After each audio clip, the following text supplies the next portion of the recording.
So I'm originally from Western North Carolina, a small town about the size of Danville. It's called Lande, North Carolina. It's nestled about 30 minutes from Appalachian State, Boone, Blowing Rock area, about an hour and a half from Asheville and Charlotte in the foothills of Appalachian Mountains in North Carolina.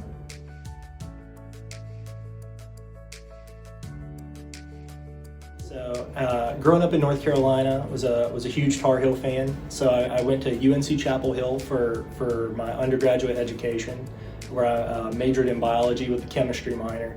Then after that, I went to the University of Pikeville, Kentucky College of Osteopathic Medicine for medical school. After medical school, I then went to the University of Kentucky for my internal medicine training.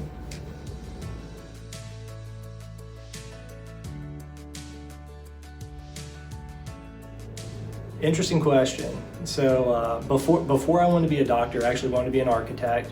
And I remember in 10th grade, I had just taken a test on DNA replication in Kelly Ruff's biology class. And I had done well on the test. And Kelly Ruff was actually my junior varsity baseball coach. And we had a game that night. And so after the game, my dad and Mr. Ruff were in the dugout with me.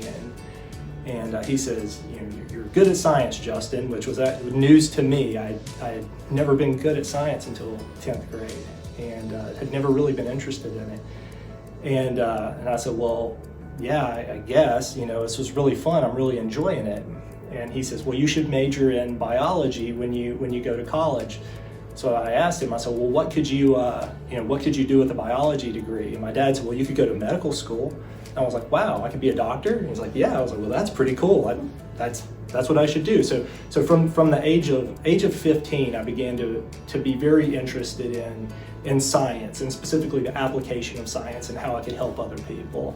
And that's what led me towards medicine.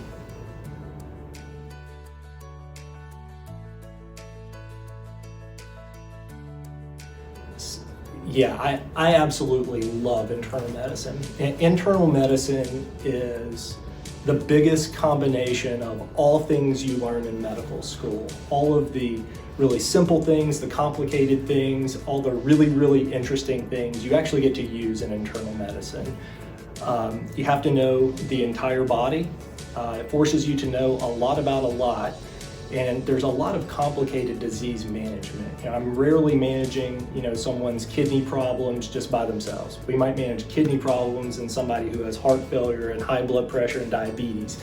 And so that really complicates care. It makes the job very challenging, which is very enjoyable, very enjoyable. It's challenging every day. I love it.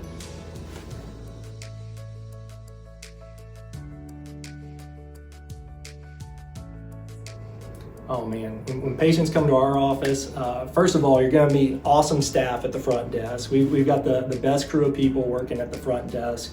We've got awesome nurses. And then when you see me, hopefully you'll find somebody that truly cares about you as a person, not just, what diseases you have or why you're there for that day. I feel like we really try to do a good job in caring for you as a person. We're very high energy. We're truly enthusiastic and interested about your care. And we are always, always, always aiming for the best outcome for you that is totally individualized to whatever you want your care to be.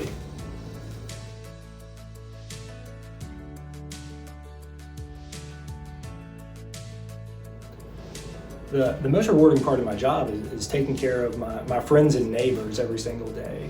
One of the benefits that I get from living in a small town, and one of the reasons that we live in a small town, is because I wanted to be able to take care of my friends and neighbors. I wanted to know, I want to be able to see my patients out in the community, be able to go to church with you guys, shop at the same places, eat at the same places, truly know you and know your families.